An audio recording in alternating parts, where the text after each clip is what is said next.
Can a person be both interpersonal and intrapersonal intelligent? Well, today we're going to try and find out.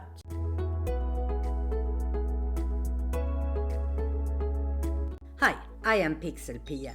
I am a teacher and a lifelong learner, and I have been interested in the theory of multiple intelligences by Dr. Howard Gardner since the early 90s. I have made quite a few videos about the topic, but today I want to take a closer look at intrapersonal versus interpersonal intelligence. At first you may think they contradict each other, but as with all these intelligences, we all have all of them, or the capability to all of them. But some of them might be stronger. But I think it's important to find a balance between the two. And I will share my tips of how you can improve the one that is the weaker one. But before we get to those tips, let's take a look at what it means to be interpersonal and what it means to be intrapersonal intelligence. And let's start by intrapersonal intelligence, or self-smart. If you are self-smart, you are very good at self-analyzing. You are well aware of your own feelings, your emotions, your reactions, and you understand what you want, what you don't want, why you are the way you are and react the way you do. You are great at reflecting and evaluating yourself, which leads to being better at controlling your emotions and reactions. And let's look at some words that often are used to describe someone that is self-smart. You are intuitive, self-aware, spend time reflecting, like to learn about self, philosophical, independent, enjoy journaling, works well alone, usually an introvert who is self-motivated and often self-employed. Now let's look at what might seem as an opposite, the interpersonal intelligence, or the people smart. If you are people smart, you thrive in social situations.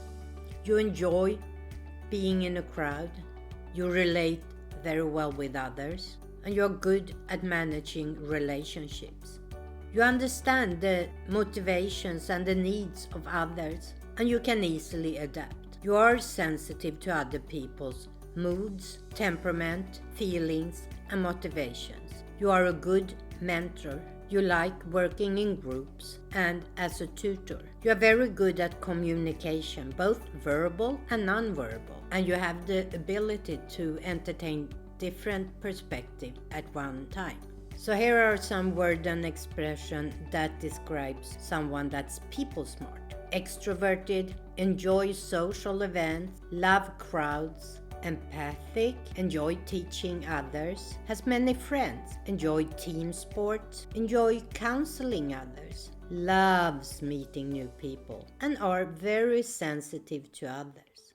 And as I said, even if they at first seem like opposites, I try to think of them as complementary. I have a natural tendency to be more intrapersonal intelligent, to self-reflect and do things by myself. But I have always worked on improving my people smart skills. And I believe that with a good balance between the two and improving both of them, you will have a richer, more fulfilling life. And today, at the age of 62, I think I have found that balance. But as I said, it is possible to improve both of them. And let's take a look at what you can do. And let's start with the intrapersonal, the self-smart. The easiest way to improve your self-smart is to start writing a journal. Take some time each night and write down your thoughts, how your day was, what interactions you had with other people, and your feelings. Another way is to write a dream journal. Have a notebook next to your bed, and if you wake up in the morning and still remember a dream, write down a couple of words about what you were dreaming, but do it right away before the day takes the dream away from you. Meditating is another way to improve your self-smart. And if you don't know how, just search on YouTube for beginner's meditation and you will find a lot of videos that can help you to start. Or teach yourself a new skill. Maybe you have an interest in something creative. The most important part when it comes to develop your self-smart is to spend time, me time, between 10 and 30 minutes each day. And I don't mean me time in like going to the spa or going to get your hair done. I'm talking about time for self-reflection. It can be any of the examples I already mentioned. Or you can take a walk out in nature by yourself. And the important part here is by yourself. And if you need to improve your people smart, I would suggest the first step is to start practicing empathy. And you might wonder, how do I do that? Well, there are many ways. To practice empathy is about trying to put yourself in another person's shoes. And I found a 5-step exercise on Psychology Today that you can try. Step 1, think about your spouse or a coworker, a family member, or a friend. Step 2, think about how their mood has been the last couple of days. Step 3, think about why they have been happy, angry, anxious. Try to figure what's going on in their life. Step 4, think about how you have contributed to this. And step 5, think about what you can do to improve their life. But as I said, it is about stepping into someone else's shoes.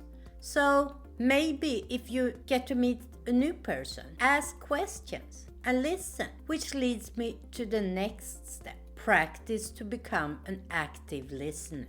And here are some key points when it comes to being a good listener. Keep eye contact. Paraphrase what you just heard. Don't interrupt. Look for non-verbal signs. Try to shut down your inner dialogue, the thoughts that goes round and round in your head, and focus on listening.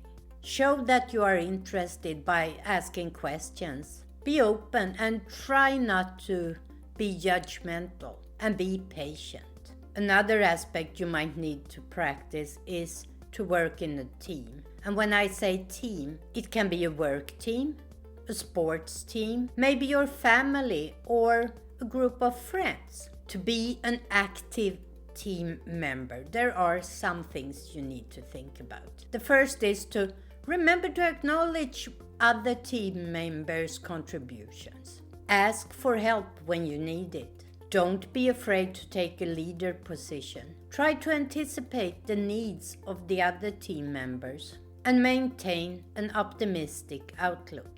I firmly believe if we can improve the balance between these two types of intelligence, it will enrich our lives and the lives of others. I hope you got some inspiration and maybe some practical tips from this video. And if you did, please leave a comment below. Until next time, remember, never stop learning.